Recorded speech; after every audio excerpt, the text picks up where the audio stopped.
Hi, everyone. Welcome. Welcome back to our book study, our Wednesday book study with Rupert Spira's Being Myself. And thank you all for joining us here. This week, we're looking at chapter 9, The World and Myself Are One. And our co-host this week is Patty Holly. Hi, Patty. Hi. Welcome, and thank you for co-hosting with me this week. And we'll give everyone a chance to come in the room and have your favorite seat.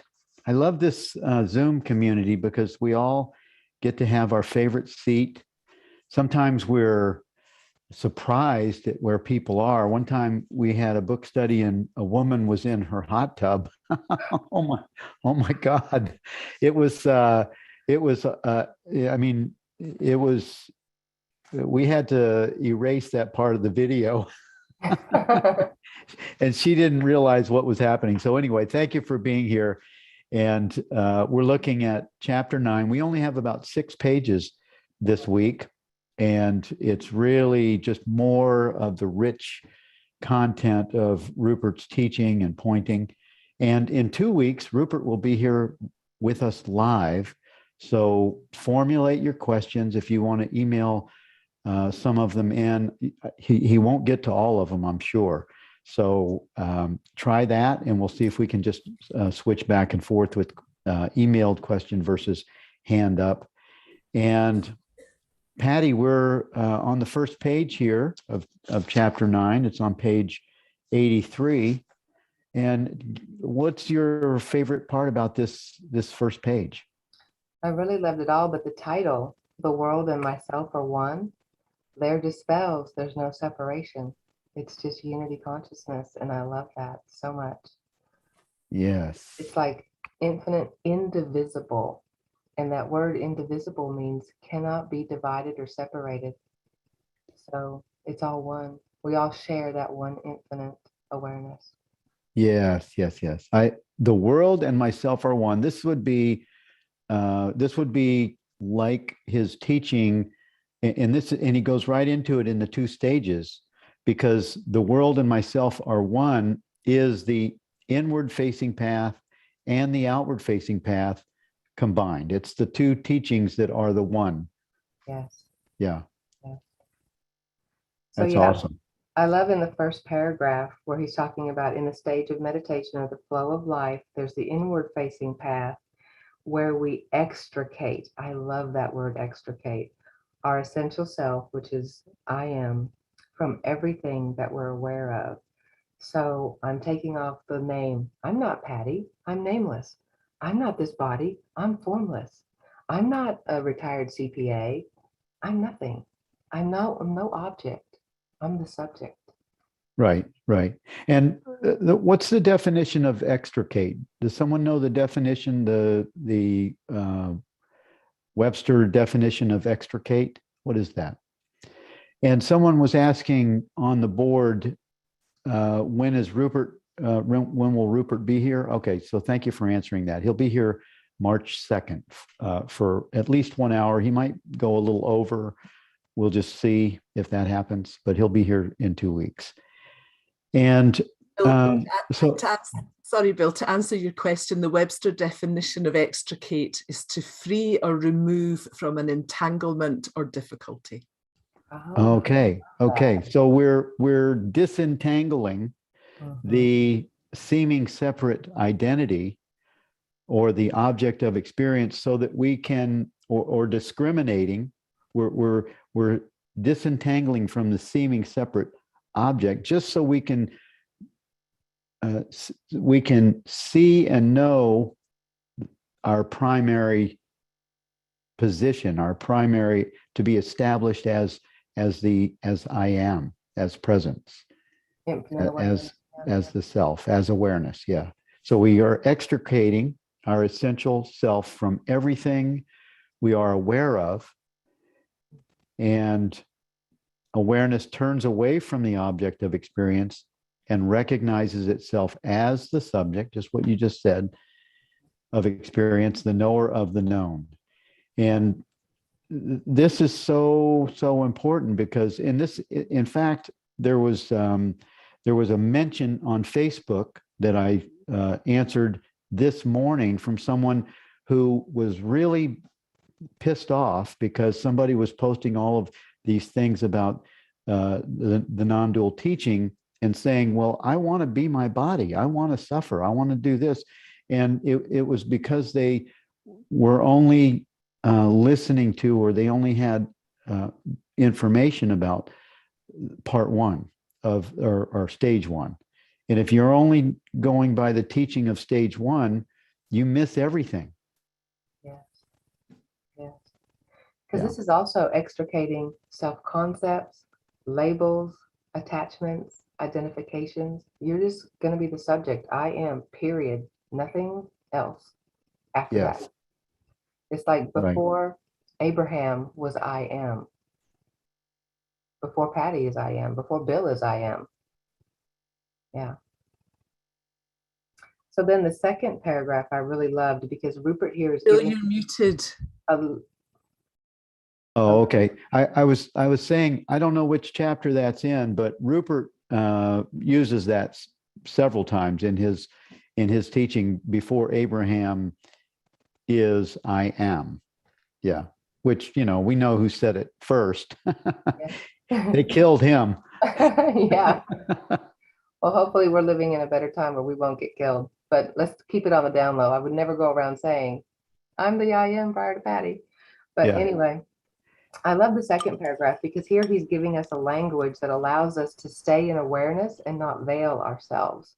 Because if we can say, I'm aware that anger is arising in my body, instead of saying I'm angry, because whatever you say, I am, you're attaching that to the I am, and it's going to automatically express through the body because it's all one. It's not separate. So this is beautiful how he's giving us this language to where we can not unconsciously veil ourselves, because a lot of people just say, I'm this, I'm that, or whatever, and they don't realize they're placing those labels and concepts on top of their awareness of being. Yeah. Yeah. Or consciously veil our identity by logging into it, or by being by leaning into it, by what you said, by veiling our true nature. Coloring it. And Amy said, I love the explanation that experience is the activity of awareness. Yes.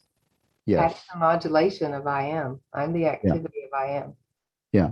And also this is very freeing too. And when you can be established at stage one as awareness, and still allow the activity of experience to occur, resting as awareness, and not being so emotionally involved, will reduce or remove emotional triggers, distractions, suffering, those little things. Yes, those little things. Yeah. Yes. So stage two, the last paragraph on this page, in the stage two is the stage of meditation. And I like this idea that Rupert is describing the outward facing path, or the way of inclusion, as a meditation. We face the objective content of experience from which we previously turned away, but we no longer lose ourselves in it. That's the key. Yeah. We're no longer lost in it, but we don't try to suppress it. We don't try to put it out, push it down, push it away. We include it, and we allow it to merge into ourself. We do not go towards experience. We let it come to us. Yes, I really love that. So it's like, now that I'm aware that I'm the I am and I'm not Patty. Patty's the activity of I am. Now I can allow all objects of experience, because I'm the subject in which all objects arise. So Patty arises out of me, the I am. So everything is in me, and it can just come, and I'm okay with it. because I'm the subject. Patty, I don't know that that's an accurate statement.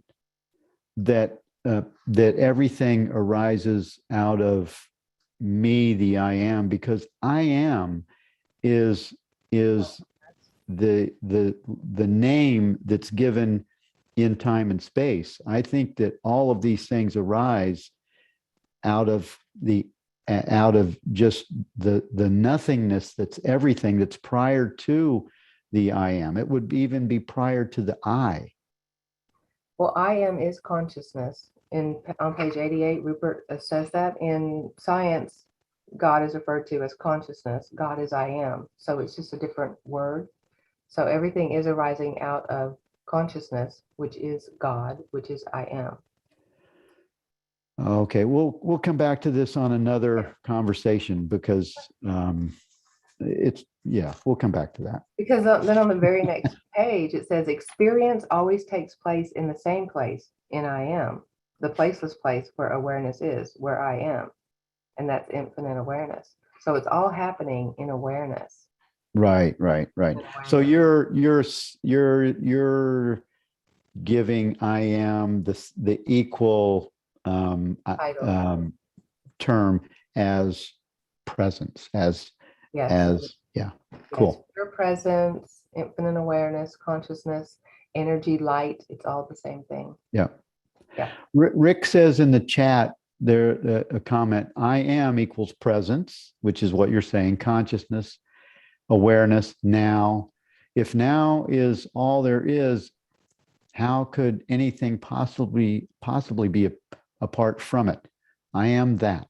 Anything else is only a concession to help evoke this understanding. Yes. Thank you, Rick, and thank you, Patty, for that clarity on that. I'll come back to what I was meaning when I said the I am, because a friend, someone who used to be on book studies years ago, made up an image of I am, that I am isn't given its identity until it comes into time and space in one way, but in all of these other descriptions, it's equal to pure presence, pure awareness. Yeah. What is it like? Pure awareness is mind at rest, no activity, and then I am in activity, and that's what it says here. Experience. Okay, there it is. Yeah. Thank you, Jenny. This is what I was talking about. Jenny just posted it in the chat, that because I think it's in one of Rupert's other books. It says, I am is the doorway to pure consciousness. Yeah. Remember, Annika's lovely diagram is an earlier book study. The true I is, as Patty says, consciousness. Yeah. That's what I was remembering. I was remembering another book study where Rupert uses the term that I am as a doorway to pure consciousness. Yeah. It's a doorway both ways into our understanding, and it's a direct experience, and it's a doorway to activity. or knowingly or pure consciousness. Yeah. So turning to page to 84, what did you highlight on this page besides the whole page? Oh, I know. Gosh. I had put here the last paragraph, experience has lost its capacity to veil ourself from ourself. Now this is, there's what paragraph are you on? It's the very last paragraph where it says experience has lost its capacity to veil ourself from ourself.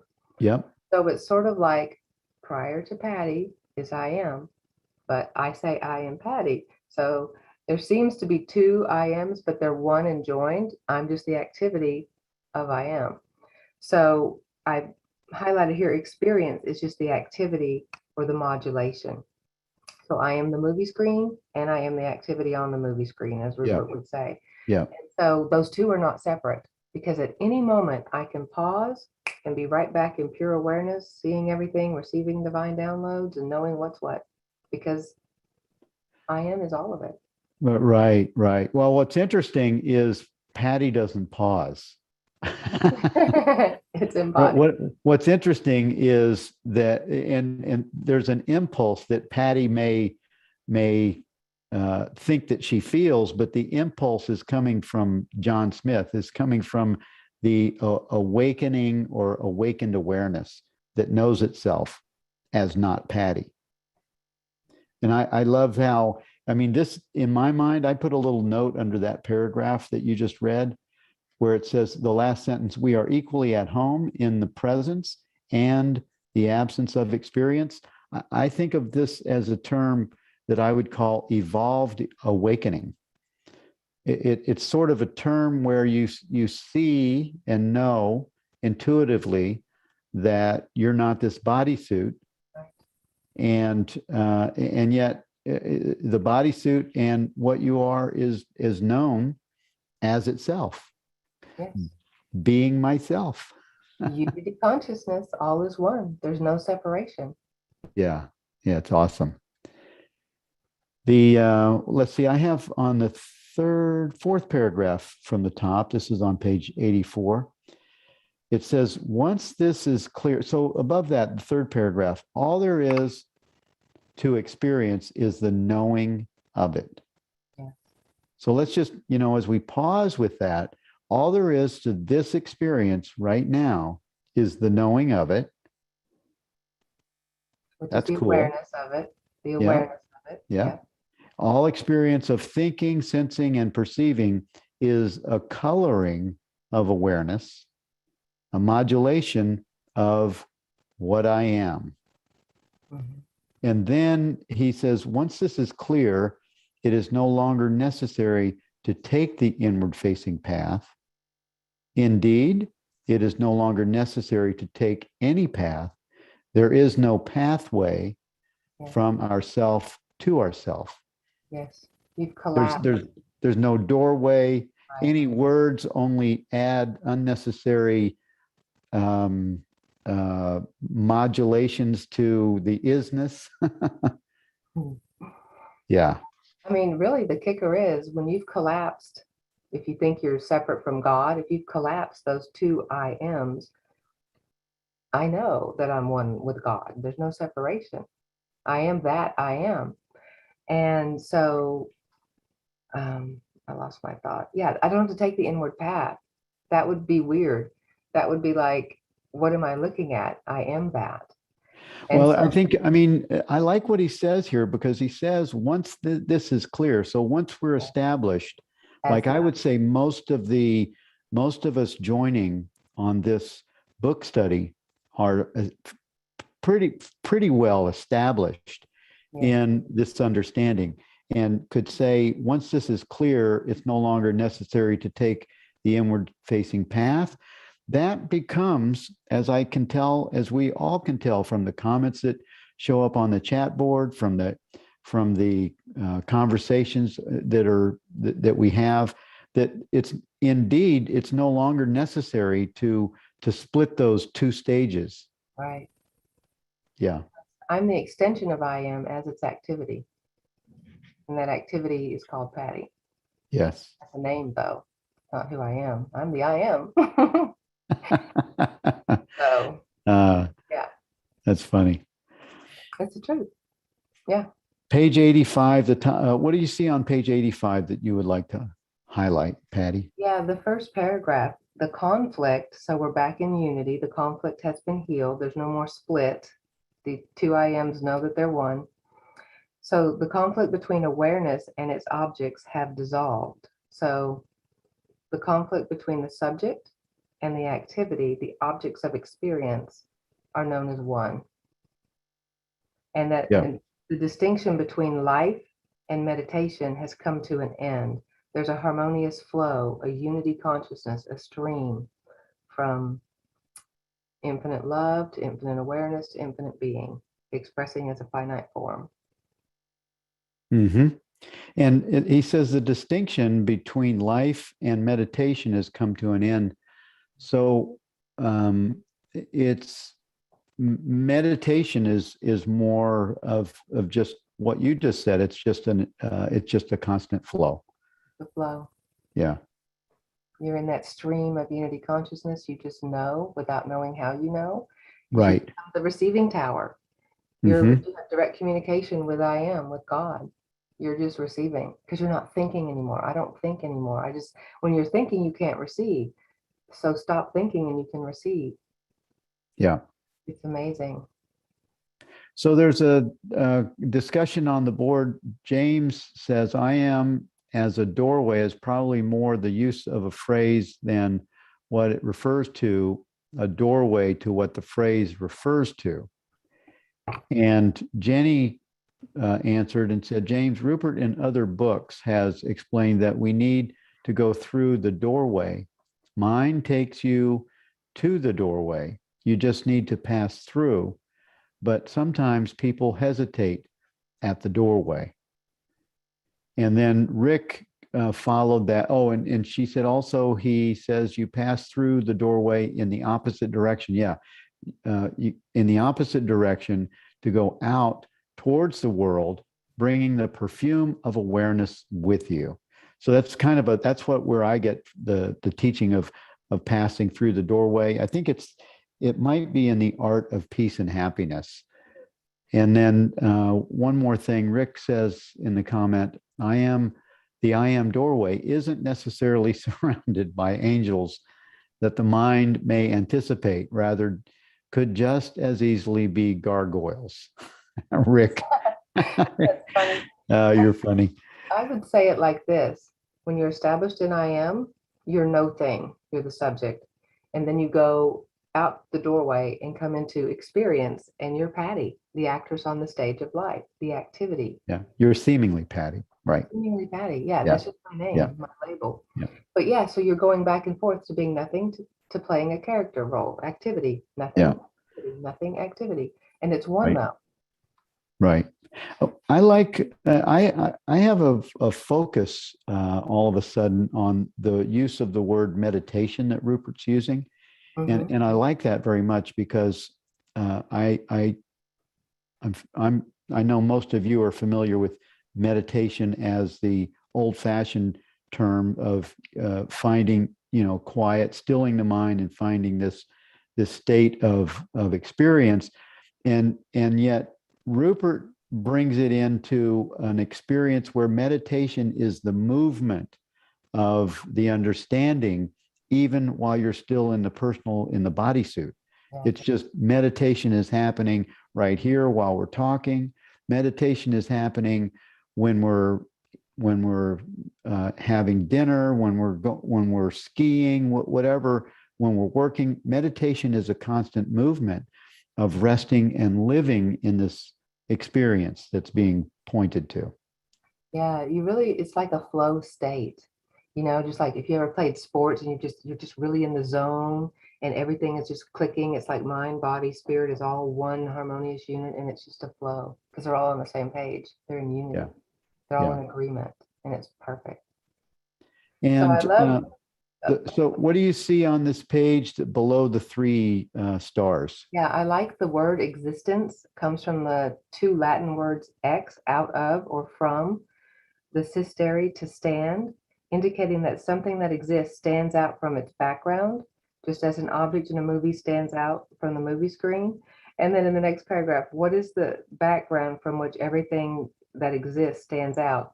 Being, I am, the infinite being. So we're an extension of I am. We stand out from pure being, which is nothing, and then we become something, the little Patty character. Yes, yes. I had a little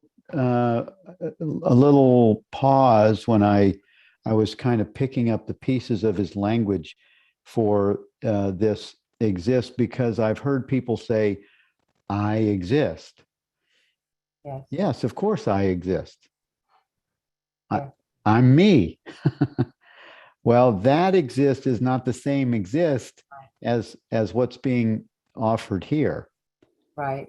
Because Right. Rupert on the last page, he calls isness, which is existence, that's infinite love. And then I am is infinite being. And that's the knowing element, because you can't have any experience without the knowing of it, without knowing that I am. And then we stand out from that being. So it goes isness to amness to being. and we are that being. But there's not three. No, it's one yeah. flow. Right. It's right. not broken. Right. It's a unity. So we'll come back to that on page 88 when we get more closer to the end. Yes. And to continue on page 85, Mm-hmm. the third paragraph, or the sentence just under that first paragraph, under the 3 stars, it says, "What is the background from which everything that exists stands out?" Okay, you just said it, being. I am. Mm-hmm. Yeah. He mentions something here as a distinction between being and isness, doesn't he, in this Yes, chapter? because in the Advaita Vedanta, it says existence, consciousness, bliss. Existence is unconditional love. I am is unconditioned consciousness. And then bliss is when those two join together, because it's everything to nothing to being something. Oh, okay, that's cool. Yeah. That's cool. The sentence just under that, everything in a movie is a coloring of the screen. Existence is a movement of being. This is what I was talking about. Yeah. Existence is the movement of being. So it's the activity of what stands out. Right. And on that paragraph, after the word existence, I put in parentheses love, because that's what existence is. Love is, only love is real. So existence is love, is a movement of being, I am, into a life form named Bill or Patty, or insert your name here. So that's the flow. It's from existence, which is love, to I am, pure being, no thing but the subject. And then we're an extension of I am as an activity of being. And we express whatever we put on top of our I am, our self-concepts, our labels, our attachments, whatever. We automatically express who we think we are. Yeah. So if anyone has any questions based on the chapters we've looked at or anything that's being said here, just formulate a question for Rupert, and we'll bring it up in 2 weeks for him directly. There was a statement from Rosalind. Hi, Rosalind. Rupert describes meditation is what we are. Yes, I love that. In the beginning, that makes no sense, but you all are describing it well by the flow. No thing separate, right? Yes. I would say yes, right on. I want to just point out also on this page, 85, it's after the 3 stars, the third paragraph, the second sentence, where he's talking about there's no distinction. In other words, it's all one unified thing. It says, nor in real life does any person or object exist in its own right. They are names and forms of a single, infinite, and indivisible being. Again, that word indivisible means it cannot be separated. It cannot be divided or separated. So that's why I'm saying Patty does not exist. I'm the I am. Patty is the activity of I am. So no human being exists in their own right. Remember how Rupert would also say that no person has awareness of their own? So Yes. when you are hearing a person, they are speaking from infinite, indivisible awareness, and it's either unveiled or it has a human veil on it. And so you can hear people's beliefs and their self-concepts and what they're attached to. It's amazing. It is just amazing. Yep. Andrew has a question. Why does Rupert use expression names and forms for the separate self when we exist in being? And I would say, okay, Jenny answered Andrew. Andrew, the separate self is consciousness, seeing itself as a separate name and form, and all the objects of the world also as names and forms. Names and forms divide. So it's really just giving a distinction to the seemingly separate identity so that we have understanding and can remain established as the essential nature before joining the experience, before participating in the body-mind experience, where if we get lost in that, we tend to suffer or make a mess of things. Forgot who you were. You didn't go Yeah. back to I am and be nothing again before you come back and be something Right. different. Well, and what's cool is what he just said in the previous on the previous page, that once this is clear, it's no longer necessary to go through the what seems like words and thoughts and mantras and all of these other activities. They fall away, and you just be. Mhm. You just be myself. Yes, exactly. Because all those mantras and even trying to meditate to get to I am, that's all doing from the sense of a separate self, trying to get to the self, which you are the self. Yeah. There's no path. You're it. Right. Well, Yeah. the important distinction or understanding I feel for all of these ideas is to stop is to not say that this bodysuit or the activities of personhood or COVID or people dying, people living, being born, any of those things are good or bad. It's just to establish the identity as that is changeless and I amness, and then all of these activities happen without our suffering, Yeah. and not discompassionate, but compassion also, I think, lives in that same space of knowing our own being. And anyway, that's my thought on it. Yeah. So as we finish up page 85, everything in a movie is a coloring of the screen. Existence is the movement of being, and the being or presence shared by all people and things is infinite, and everything that is seen, heard, touched, tasted, or smelt is its transitory name and form. So it brings us back to we are everything that is experienced, and we are that which is aware of everything that's experienced. Yes. And the transitory name and form, Patty, imaginary self. Because remember how Rupert said that God went into her imagination and is imagining the whole world, the whole manifest world. So that's existence. Love is everything. And she's Rupert uses John Smith and Mary. So Mary is just a character in the dream that is temporarily using using John Smith dreaming that he is Mary on the streets of Paris. So that identity is just a character. yes. Bill is just a character. Patty's just a Yes. character. Whoever's typing on the chat board, that's just a character in John Smith's infinite mind. Yes. And there is Yeah. only infinite awareness. Yeah. And moving into activity because it's formless. So we're its form. We're the way we can express love. Yes. Okay. So Jill just said it's Mary and Jane. Okay. Jane, John I Smith remember is that the as well. actor who played King Lear. Yeah. So I am is John Smith, or is the actor, and Mary, Jane, King Lear. They're all actors.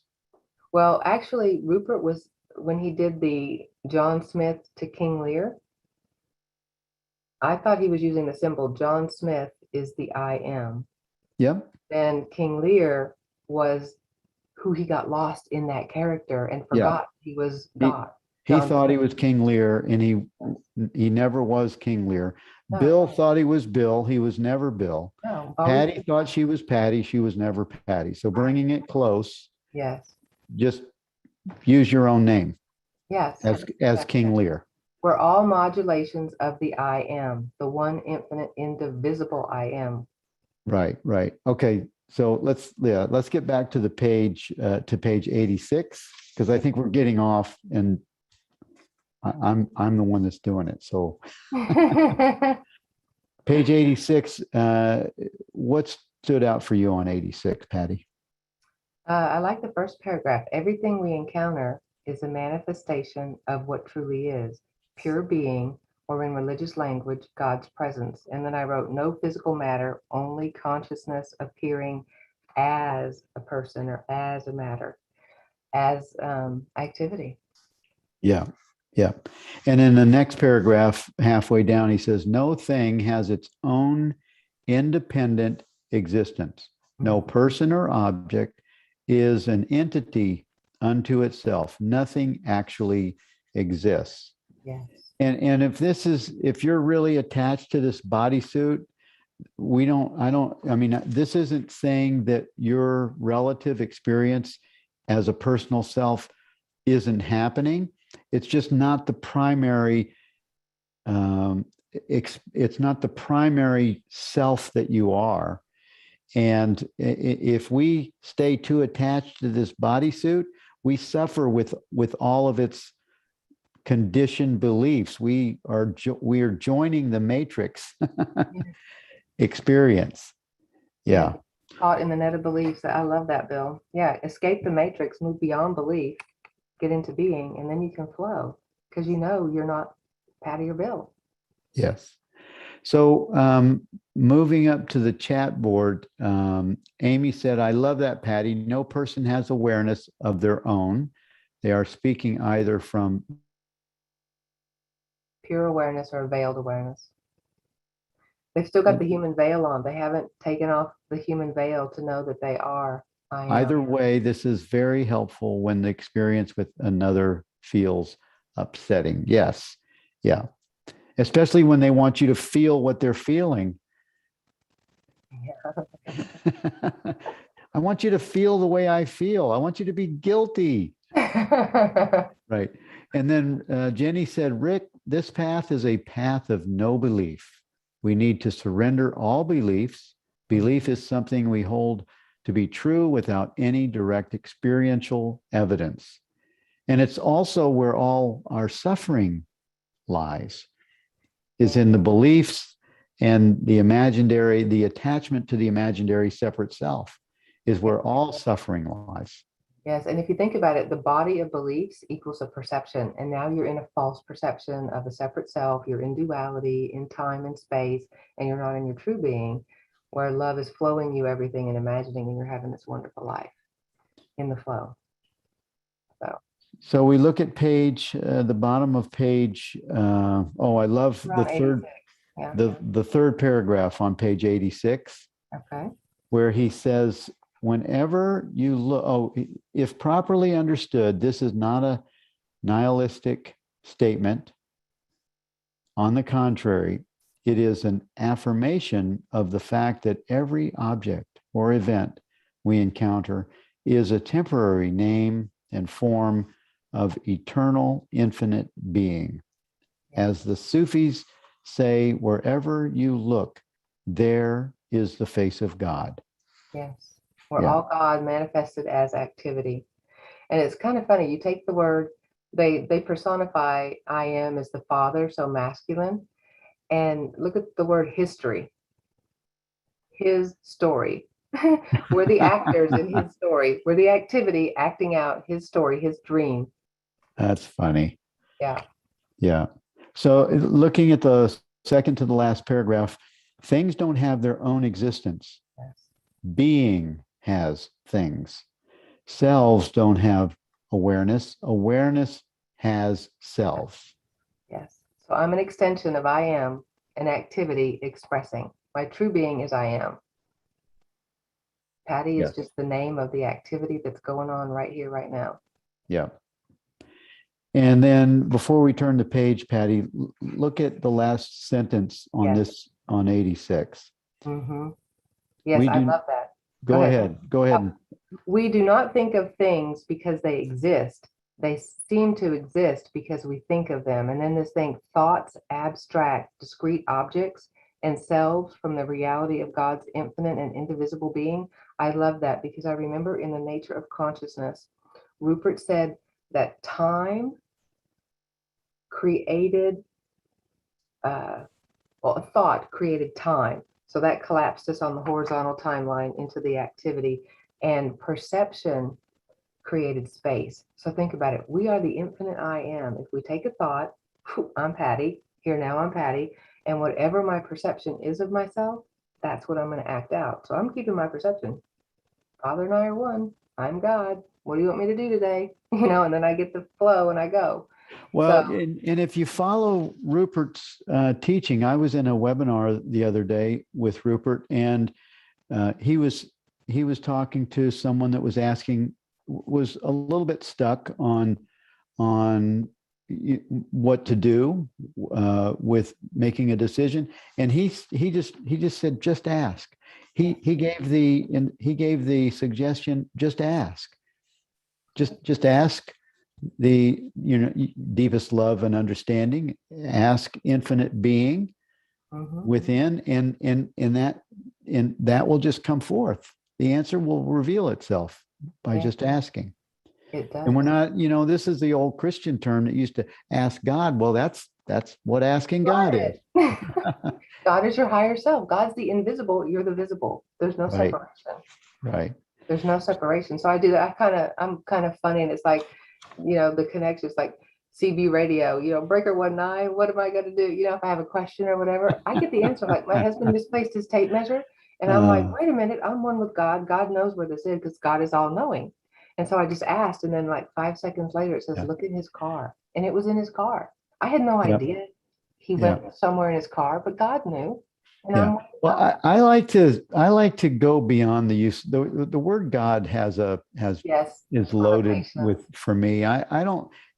As soon as I use the word God, I somehow have a habit of putting God out there outside somewhere. Yes. And I much prefer to just be speaking to beingness, to I amness, to awareness. Awareness is right here as what God is. That brings it so much closer for me. Yes. And I mean, some people may not be caught up in that, but I think Bill the bodysuit still is. Well, and Rupert uses the language too. That's why I brought it up, because he said God's infinite and indivisible being. Because I don't have any problem anymore now that I cleared out that last year with the Course in Miracles. I understand it. All is one. It's just labels, just like our body is one. And we call this a hand and our foot a foot. There's no separation between the hand and the foot. They're just labels. Because look, connected. Follow it down. Yeah. Your hand is connected to your foot. There's no separation. There's no separation anywhere, vertically or horizontally. It's all one piece of consciousness appearing as all these different forms. Yeah. Yeah. And Arthur said there is only God. That's totally true. There is only God. And so that's a totally true statement. And yet it's the baggage of God that hangs in, It keeps us separate. It keeps us in the idea of separation, because everyone will say it's blasphemy to say that you're one with God or that you are God's activity or whatever. Yeah. So we have 2 pages left and about 15 minutes. Okay. And if anyone has any questions, please raise your hand or put a question in the chat. Thank you for that. And page 87, I put 2 stars on the 3rd paragraph. If we make an investigation into ourself, we find only unlimited, self-aware being. I am. So let's just sit with that for a minute. If we make an investigation into ourself, so we can just sort of check in as awareness, we find only unlimited, self-aware being. I am. So we go there. Everyone can check in. We're already there. We're always there, Bill. We're always there. Right. Well, for me, I move my attention to that statement, to that understanding, and then I have a felt experience in moving my attention to it. Yes. And if we go outwards towards the objects of the world, we find only infinite being. How many infinite beings can there be? And so this is what Rupert meant a couple pages back, where once this is clear and we're established in our understanding as I am, Then we go back in the world of form, and everything is also that I am, is also arising in this experience of infinite being. It's a modulation or activity of I am appearing as Bill or Patty. And so we're not afraid of it because we know it's just another piece of consciousness, another piece of I am. Right. Just appearing in that form. Right. Yeah. Piece of love. Yeah. The great recognition at the heart of all religious and spiritual traditions is that the amness of ourself and the isness of things is the same infinite and indivisible whole or reality made of pure awareness or spirit. Mm-hmm. And then I wrote after that, love, light, life. It's just that one flow of that. Yeah. Isness to amness to being. Yeah. When I was watching Rupert last week, he mentioned that, one thing that occurs when people are reading this kind of material, reading something spiritual, it only takes one sentence and you're all of a sudden you're just like you're logged into your essential self. You're just right there resting in awareness. You're right there. So you just one sentence and you're there. And so that's why I think we love these book studies, not because we're learning anything, but it's moving our attention to the self presence. Yeah, Rupert does an excellent job of establishing us in the I am. So then when we go back out, we're established there and it's not a problem. Anything that happens, it's not an issue. Yeah. The last sentence on page 87, awareness is the essence of ourself. Being is the essence of the world. Did you catch the difference of those two? Awareness is the essence of ourself. Being is the essence of the world. Yeah, that's the title. The world and myself are one. There's no separation anywhere. Indivisible. Right, but being is being clarified as the essence of the world, and awareness is being clarified as the essence of ourself. Right, because the subject has no objects, and what appears in the world are objects and objects of experience because it's the activity of I am. So it's going to have objects. I'm an object. You're an object. Right, But right. the awareness that's speaking through us is the subject. Yeah, but he's using this clarification for the next sentence that says, these are not two. Exactly. Their unity is refracted by thoughts, perceptions, but never actually ceases to be the same infinite, indivisible reality or whole. Yes. This is where if you forget that you're the movie screen and the activity on the movie screen, but the activity is temporary, and if you forget you're the movie screen and take yourself to be the activity, the thoughts and the perceptions, then you're going to think it's two, but it's not. It's never two. There's only unity. Right. That's what it, yeah. Yeah. There's a statement that says from Samantha. The statement says, I am pure consciousness, and I am is the doorway to pure consciousness, feels contradicting. The statement, I am pure consciousness and I am the doorway to pure consciousness it does feel a little contradicting, but I think it's just a way the statement is describing the activity of consciousness in time, or the doorway into inquiry or seeing the activity of awareness. It requires some kind of a concession and a description, and it's using that as the conduit or the bridge between absolute consciousness and consciousness that knows itself within the activity of experience. Okay, can I say that in a lot less words? it looks at the point of view. Are you in the activity, the Patty point of view, or are you in the infinite being point of view? The two are one, but it's where you're looking from. So when it says, it's not contradictory, I am pure consciousness, that's in the subject, I am. And then I am is a doorway to pure consciousness. So then you're in the Patty and you're going back to the self. You're going from activity to stillness. So that's not two separate things, and it shouldn't be confusing. You're just moving from activity to stillness. Patty point of view, back to I am point of view. So we'll use less words than that. Jenny just posted, I am is the doorway to I. I is pure consciousness. I and I am are the same. It's just you left off the am, the beingness. Right. I am is the doorway to I. So There's no separation. It's a point of am is the doorway. When you add am, it's the doorway to I.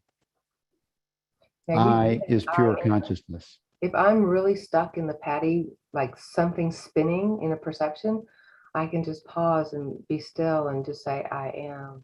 That's what Andrew just posted. Thank you, Andrew. Be still and know that that I am I God. am God. Yeah, exactly. That's what you do. Thank you. Yeah. So let's go to the last page, page 88. Oh, I love the very last paragraph. All right. The isness of all things and the amness of all selves is the same infinite, indivisible, self-aware being known in religion as the presence of God, in science as consciousness, and often referred to as awareness and commonly known as I.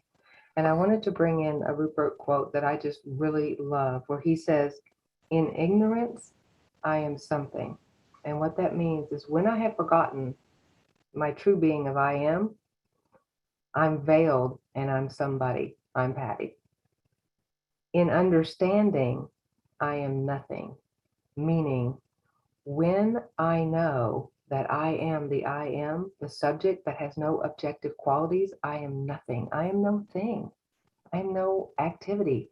I am, period. And then it says, in love, I am everything. And that's when the I am, who is no thing, remembers that it came from isness, existence, which is love. So I'm everything. So the meditation is from infinite love through infinite awareness to infinite being, expressing as Patty or expressing as Bill. We're infinite. We're unlimited and infinite. And we know that. We can just go back and forth. I'm unconditioned, back to I'm playing this role as Patty with a little conditioning. I'm female, I'm married, I'm appearing here, whatever conditioning that love is expressing through me. Because I have no awareness of my own, and she's moving me. She's imagining me. She is? Love, love. Okay. Rick, thank you for your comment here. It says, it's important to keep things very, very simple. The mind loves complexity. Yeah. If something isn't understood, move on and focus on what's understood. Yeah, thank you, Rick. And Jenny said, I is source, page 114. So I think we're coming upon the I definition. Is it 114 in this book, Jenny? Is that what you're talking about? It must be the next two chapters. Yeah. Page 114, as Jesus says, I am the door. If anyone enters by me, he will be saved. The name I is the doorway through which the finite mind passes as it is divested of the limitations it acquires from experience and is returned to its natural condition of peace and joy. Yes, and that's going from nothing to something. And then when you go back to nothing, you're removing your human veil to know that you are God. Right. Yeah. You're unveiling yourself. Right. Yeah. Yeah. Well, it's I'm with Rick on the use of terminologies and trying to, talk about what all these meanings are. It's just if it gets too many words, like I tend to use. Words are symbols that point to the truth. Yeah. And the less you use, the better. Yeah, clear, concise. I Yeah. am. Patty's the activity of I am. They're one. There's no separation. Indivisible. There's no separation possible. We're all one. We're all the I am. Shankari says, how to move from I am to I. And Jenny said, I to I am to experience. And let's see, Holger said, ask equals inquiry. Yep, that's cool. And what happens in that asking, we're just asking the self. We're not really asking something outside of us. We're asking our infinite beingness for clarity. Comment from Rick. I am is meditation. Meditation is not an act or something we do. Rather, it's the clear seeing or realization of our identity.